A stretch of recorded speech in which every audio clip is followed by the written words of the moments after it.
Hello and welcome to the three-part Tensor Link training video series, part 2, Lync Integration with Outlook. My name's Chuck and let's get started.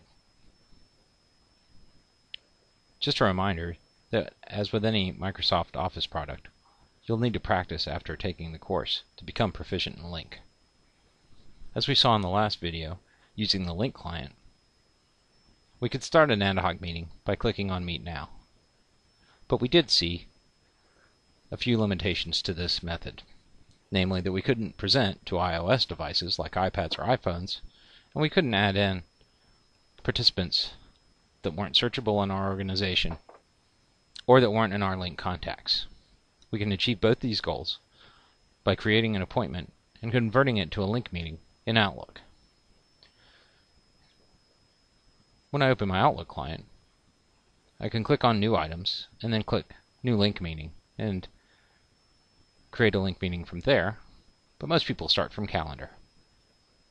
Here I also can click on New Lync Meeting, but let's say I already had an appointment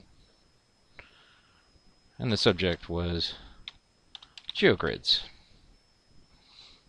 And I had invited an attendee who is going to join me, but then I realized that Neil was going to be in a remote location. So I need to convert this to a Lync meeting. I can do that by clicking on Lync Meeting. And when I do that, I get Lync Meeting options right beside there. We'll go over that in a minute. I also get the logo. I may get some call-in information if it's configured. And I also get this link. We'll go over that link in a little bit, but please do not delete that link, or else you will need to recreate the Lync meeting. So, moving on, I can always go to Scheduling Assistant and check to see when Neil is free to make sure that I'm not scheduling it when he has another meeting. And if I wanted some privacy, I could go ahead and select a room by clicking on Rooms. I'm going to choose the Oconee room. Click OK. So now I've got my attendees, my room, my subject. I also want to make sure I have the correct start and end time and date. Now let's get into some other configuration points in the Lync meeting. So this meeting options tab that was added, if I click on it, I can see where I can have people wait in the lobby if I'd like to.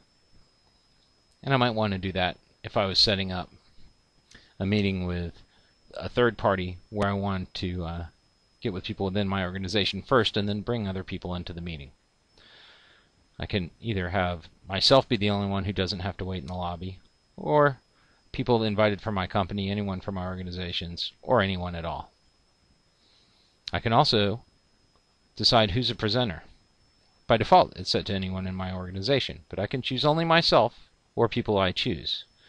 If I click on Choose Presenters, it's going to add my attendees list on this side, and I can then select them and then add them over. Even if I don't save this, it's still going to default this to people I choose, so be very careful to change that back to the correct setting.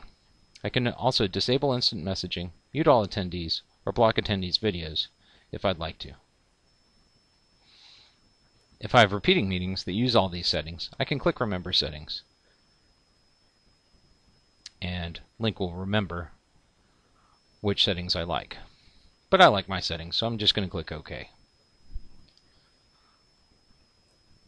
So, if I was setting this up for Neil just to connect with other people in the Oconee room, I might not want to set myself as busy. I could show myself as free if I was setting it up for an administrative function for Neil. I can also set reoccurrence if this meeting occurs, say, weekly, every day on a Thursday.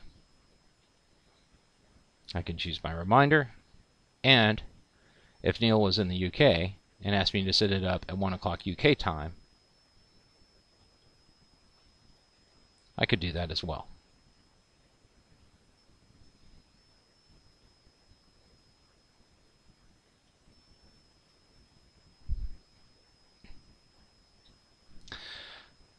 I can also click on the Insert tab, and I can attach files if I'd like.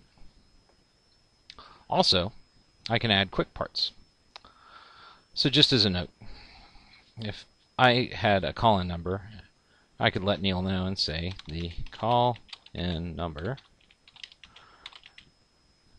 is 123.123.123.4.